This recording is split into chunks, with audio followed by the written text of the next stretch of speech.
Hello, everybody, and welcome to this month's edition of the Watch Club. We're the monthly documentary, or the monthly filmmaker interview series of the Newburyport Documentary Film Festival. I'm Program Director James Sullivan. We're brought to you by the Ford Hall Forum, which is the longest continuously operating public lecture series in the country. We thank them as always, and we thank you for watching and for your donations. Don't forget to subscribe to any of our social channels so you can get updates on our monthly interview series.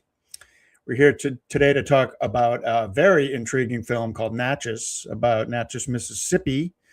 Filmmaker Suzannah Herbert is with us. The film just premiered on PBS's Independent Lens. Hopefully you've had a chance to see it, but if not, we're going to show you the trailer first, and then we'll be right back with Suzannah. Hello. Thank you for coming to Glenfield. My great-grandfather bought this house, bought it in 1865. No, he didn't. When did he buy it? Excuse me. 1840? Mother, 1880. Are you okay? Natchez is the oldest settlement on the Mississippi River. Our pilgrims, as we lovingly call them, come from all over the world to see these beautiful homes. What y'all doing? We visited. I ain't got no damn Yankees on here. This gonna be a good tour. The people that own these homes, they're part of our personalities. Look at the teeny tiny hoop skirts. Isn't that cute? I feel like I have stepped back in this lovely way to a lovely world. We both just have our own ideas, and then we just do whatever we want. It might be an argument. I don't want to do that. Oh, no. Okay. Natchez is a complicated little town. God, if you made me a woman, I'm a woman. It's got a very old, rich, deep, peculiar, and I do mean peculiar history. If it's a fairy tale, that's one thing. But if you then decide it's truth, that's dangerous. That land literally has our blood in it. Our blood. Oh, I stretch my hand to me. People can be so cruel. They don't know where his body is. If I will draw thyself. If it's a bad thought, don't remind them of it. Let me finish.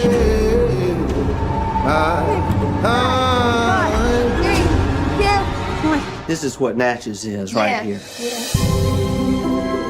Y'all come back now, you hear?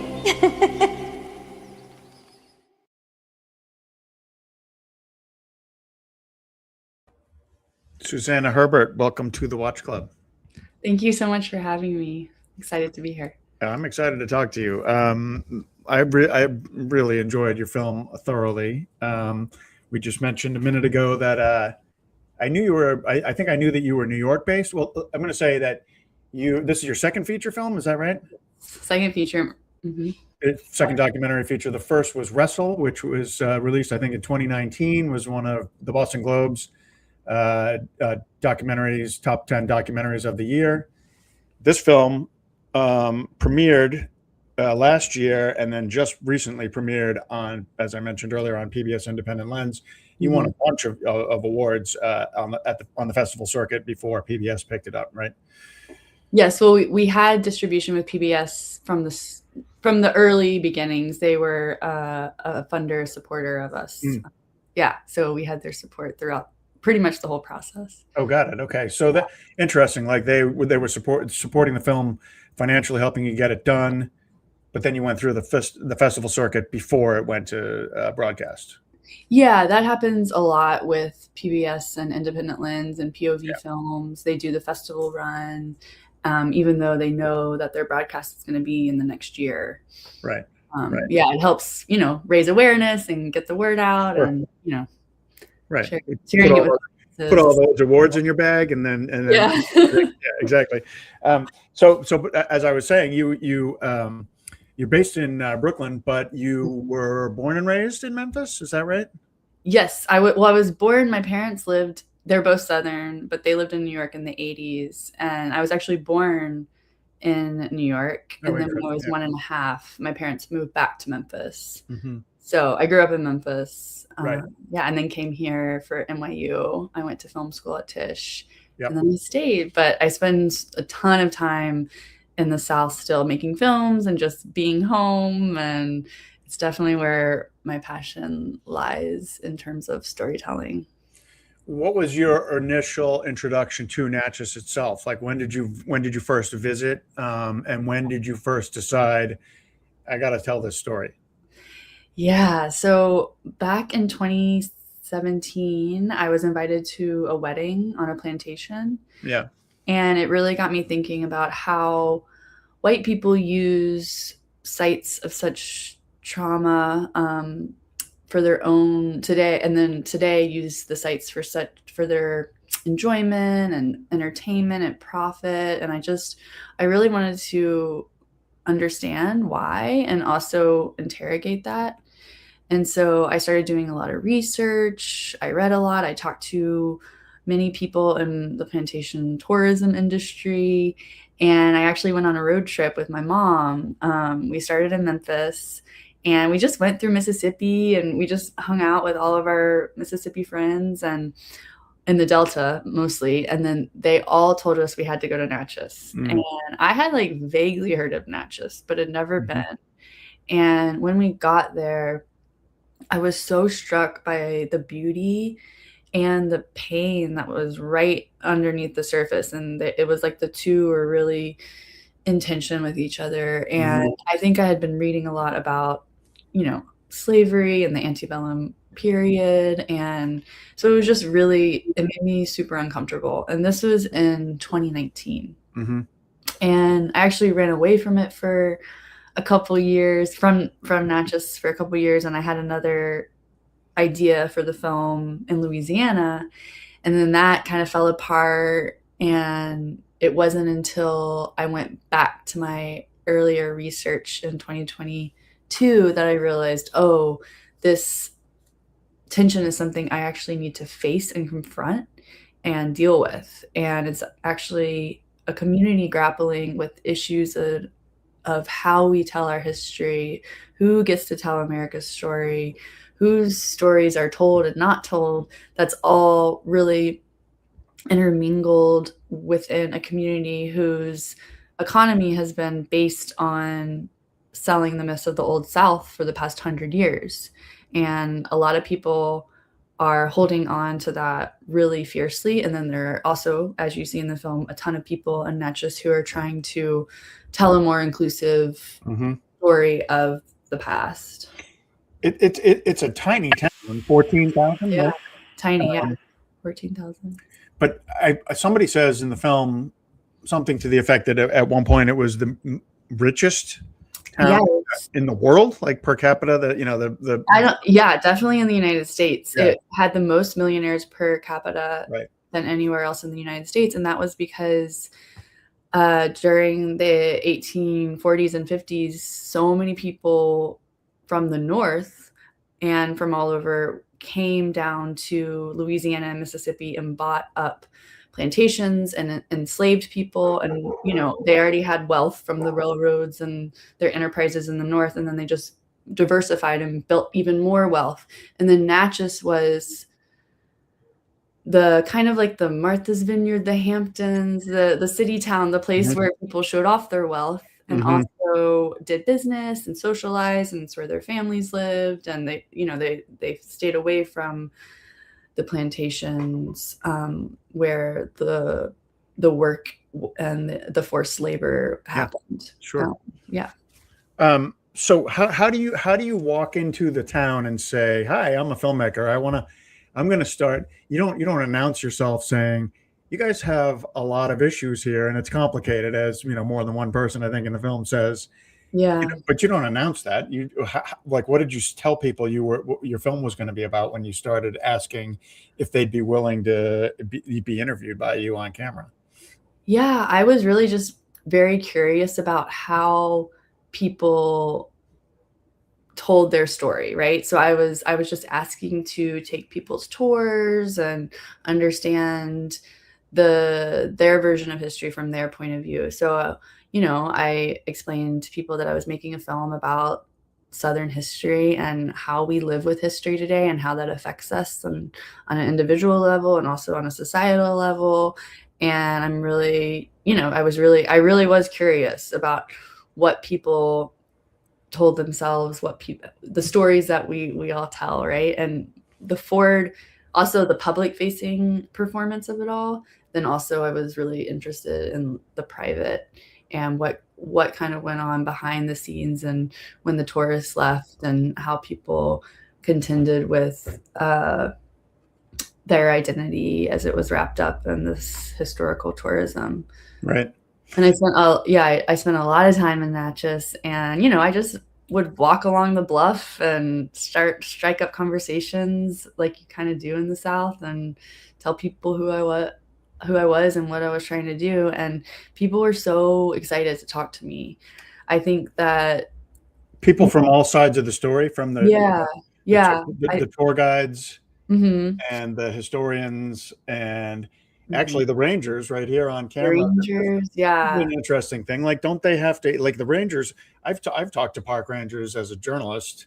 Yes. And they're very, like sort of buttoned up, and they're like, I got to check with my superior before I'm talking on behalf of the National Park Service. I need to make sure it's okay. Did they clear that? Or those folks seemed pretty interested in talking, the two rangers that you spoke with. Did they go through the protocol of like, I gotta clear this with my supervisor, sort of thing? Definitely. And actually Kathleen Bond, who is the superintendent of the Natchez National Park Service, she's an incredible person and leader. And we started talking in 2018. Is she the female ranger that the female ranger in the film? It says I'm Christian, right? And yeah. Then, like she's saying, one guy in particular, she thinks of him as a biblical prophet, right? Exactly, Sir Oxley. Right. And so Kathleen and I talked I think we talked for almost 4 years. We would have conversations on the phone. I would meet with her. And it wasn't until 2023 that we were granted access from her superintendents in Atlanta. And, this was during a different administration. It was during Biden. Sure. So there wasn't as much oversight from the federal government in terms of, the history that is being told, or like, erased really. Told or not told. Yeah, exactly. Right. Yeah. And it was such a blessing to be able to showcase all the work that the National Park Service does in Natchez, and people, rangers like Barney Scobie, who does the history in the film of the Punkawalla, to such a moving, experience. And I don't think the film, it definitely wouldn't have worked without their involvement. Also because they play such a big role in the Forks of the Road, which is the America's second largest slave market, the site of America's second largest slave market. Right. So, and to be clear on that, like we hear a lot about New Orleans and Charleston being like major incoming slave. This is sort of like slaves being resold by one slave owning family to another. Natchez was the sort of the hub of that. Is that right? Exactly. The Franklin Armfield, the slave traders, they would march people from the East Coast 900 miles barefoot and in chains for, I think it took like many months. And then they would arrive in Natchez and be sold down south to plantations all along the Mississippi River, basically. Right. I'm going to take a quick moment to say that those of you who are watching live, if you happen to maybe want to pose a question to Suzannah, just type it in the chat and I will pose the question to her. Would love to hear from you if you're watching. So what's been the response from the community since the film came out? Actually, I wonder, did you do like sort of a community screening in the town? I would imagine you did, right? Like, we did, yes. We showed the film before Tribeca, before we premiered at Tribeca. We showed the film to our main participants individually because we really wanted them to see the film before the world saw it. And that, was mixed as well. Sorry to interrupt. How do you have that conversation with them? Like, we want you to see the film, but you don't have a right of refusal at this point. You already told us that you were agreeing to be in our film. Right. Well, we say the film is done and it's premiering, and here it is. Yeah. So a couple people don't, come off looking, less than great. And, I would imagine that's what you're referring to. Like, those are the folks who were, probably like, oh, wow. Okay. Thanks for having me in the film. And I'm not sure I want to see it again. Right. Yes. Sorry, there was some noise. Yeah, exactly. But then, Tracy, who is the Southern, the woman in Reverend. Tracy. Yeah. Right. Yeah. She was so moved by the film and moved to tears and said, I didn't realize how bad it was. And for some, and Rev and Debbie, they wanted to wait till Tribeca to watch the film. Well, good for them. They came to New York. They went to we brought Rev, Debbie, who owns Concord Quarters, the slave quarters, and Tracy up to Tribeca. And so we had a big crew, and they were, blown away. And I think it was a really special experience to see it with a live audience. It made it very stressful for me because I didn't know how they would react in front of 200 people. But it went really well. Those are the folks who come off great in the film, right? I mean, you never know, but it was pretty powerful. And then the community screening we've had a couple. We had one in August, and it was like 300 people, sold out. It was very diverse crowd. And I think the reactions were also diverse. Some people are really don't like the film, feel that it doesn't represent them and then others think that it's an incredible piece of or like a tool that needs to be used so that they can move the community forward and these discussions around history and race and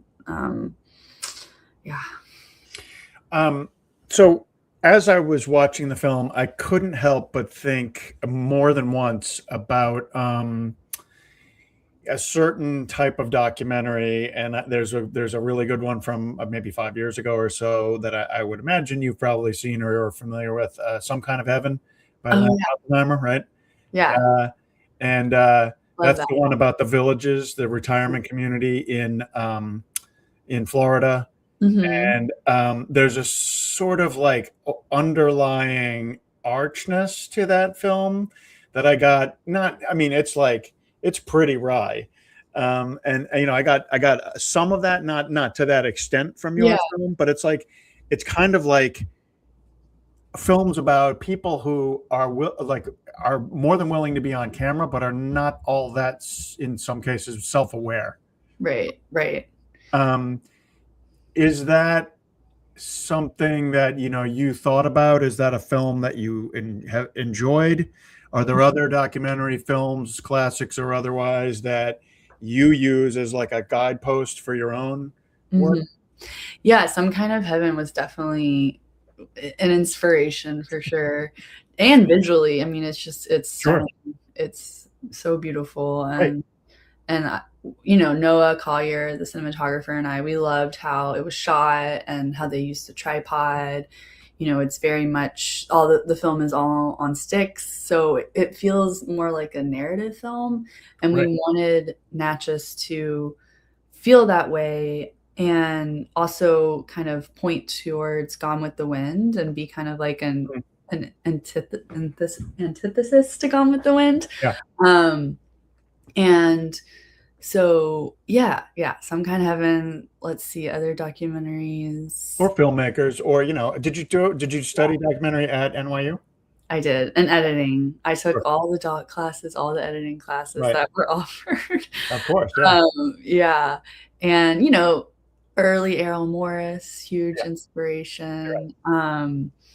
Kind of Chris, even though he's not documentary, Christopher Guest, and and Nashville was a big. Oh wow! Altman's Nashville was a big inspiration because there's just so many different characters in that film, right? And we were, I mean, we were nervous. I was nervous about like, how are we going to weave all these people together and show that their lives are overlapping? And Noah was like, we should use Rev's van as a way to connect all the different tours and the people. And so we shot a lot with Rev off of his tour, and we would film his van going around town just like it does, but we would film it from the outside, not be in the van, and we would follow it with the zoom lens. And so Rev's van is kind of like our connecting thread throughout the film. You mentioned Gone with the Wind. Most of us have some kind of a story about like the first time you saw it when you were a kid or whatever. Do you remember that?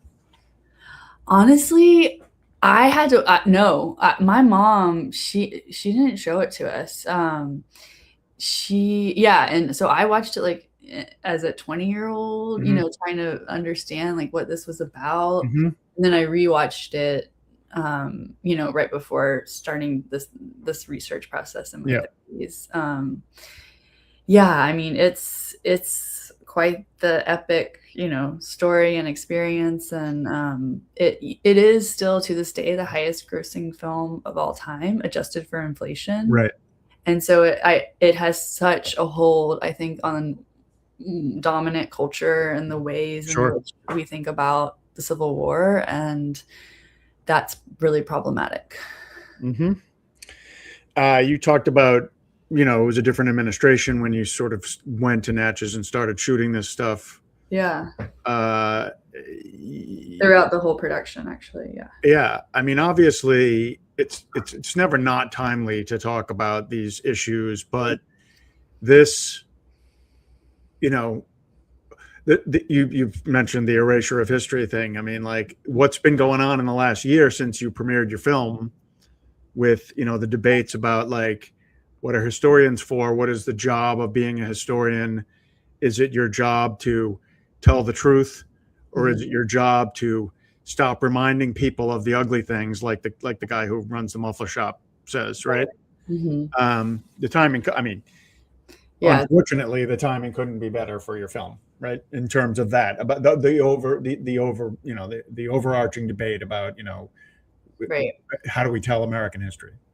Yeah, and I think that the film Natchez, it has resonated with so many audiences across the whole country, just because people need to process these things, and to see it on screen, it's kind of like therapy in a way, because Natchez is dealing with issues on an everyday basis that the country kind of doesn't have to contend with, but because, you know, they're wrapped up in historical tourism, they're talking about, you know, race and the legacy of slavery and Jim Crow, or they're not talking about it. And then the film shows the effects on the individual and on society when you don't deal with these pains and these legacies. And I think that makes, you know, the case and the argument of why it is so important that we do remember our full, complicated and history. I recently read the nonfiction book, The Barn. Have you read that? I'm in the middle of it, actually. Are you? Yeah. So The Barn, for those of you who don't know, is about it. Also, I forget the guy's name. What's the author's name? Wright Thompson. Wright Thompson. You know, he's from the Delta. Yeah, the Delta. And the barn itself that he's writing about, like, he grew up very close to that, and it's the barn where Emmett Till was brought before he was killed. He was tortured before his body was you know, disposed of. But it's like you know, the writer is, you know, he's saying, I'm a Southerner, and you know, I'm having a reckoning by researching my own reckoning by researching this subject that's close to my roots, you know. And I happen to just now be reading The Known World, which is a 20-year-old novel, which I'm sure you've read. About, I actually haven't read it. Wow. Okay. I mean, I've been meaning to read it for a long time. I just happen to have it now on my nightstand. And that's about how there were Black families who owned slaves. Not many, but they, yeah. And anyway, so it's a lot, right? All of that is a lot, but that book is 20 years old, but The Barn is much more recent. It's a couple of years old or something. Right. Obviously there's plenty of, I guess that's a long-winded way of asking you, like, how do you feel as a, product of the South, having grown up in Memphis, about having contributed your take on this complicated, very American story about racism in the South? I mean, it's an amazing piece of work, and I know I'm sure that it's getting lots of people thinking in ways that maybe they have been uncomfortable to think about or have never really thought about. Like, well, that's in the past, right? Like, Right. You don't have to worry about that anymore. But no, that's not really in the past, and it's only going to stay in the past if we sweep it under the rug, which is not the right approach. Exactly.